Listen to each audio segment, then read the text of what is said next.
இனிய மாலை வணக்கம். கதம்ப மஞ்சரி என்ற தலைப்பின் கீழ் இன்று நான் எடுத்துக்கொண்ட ஒரு கருத்து துரும்பு. துரும்பு என்றாலே சில பேருக்கு அற்பம் என்னும் அலட்சியம் என்றும் கொள்வார்கள் அல்லவா? ஆனால் அது பொய்மை என்று நான் நினைக்கிறேன்.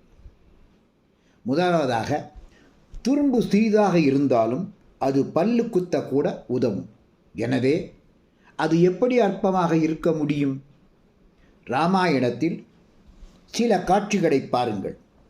சீதா பிராட்டிக்கு ஒரு காகம் அசுரன் உருவில் வந்து கொத்தி தொந்தரவு கொடுத்து கொண்டிருக்க ராமன் அதை கண்டு ஒரு சிறு திரும்பினை கிள்ளி மந்திரம் ஜெபித்து காக்கையை நோக்கி செலுத்திட காகம் விரைந்து எல்லா இடங்களுக்கும் சென்றது. இருந்தபோதும் அது அந்த துரும்பு துரத்தி கொண்டு செல்ல செல்ல காகம் இறுதியில் ராமபிரானிடமே சரணமடைந்தது.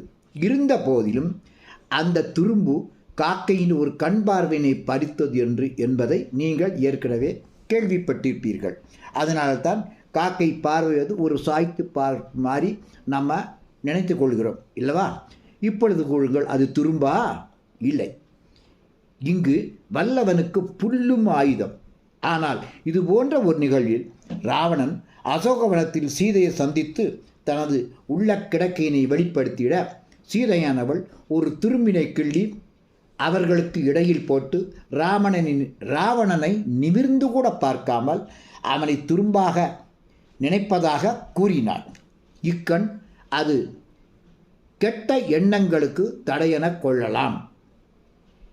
கற்பும் சுரும்பும் அரும்பும் பொறுபடை காமர் வில்வேல் இரும்பும் கரைந்துருகச் செய்யுமால் இரும்பூதி தன்றே விரும்பும் பெரும் புலியூர் எம்பிரான் அருள்மேவில் ஒரு திரும்பும் படைத்தழிக்கும் அகிலாண்ட தொகுதியையே கரும்பையும் வண்டையும் அரும்பையும் கொண்டு மன்மகன் எல்லோரையும் வென்று 3 உலகங்களையும் ஆட்சி செய்வது சிவன் கருணையால்.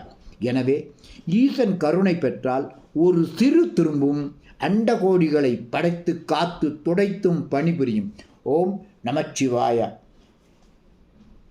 பிடித்திருந்தால் என்னை ஊக்குவிக்கும் மனமாக கேட்டுக்கொள்கிறேன். நன்றி, வணக்கம்.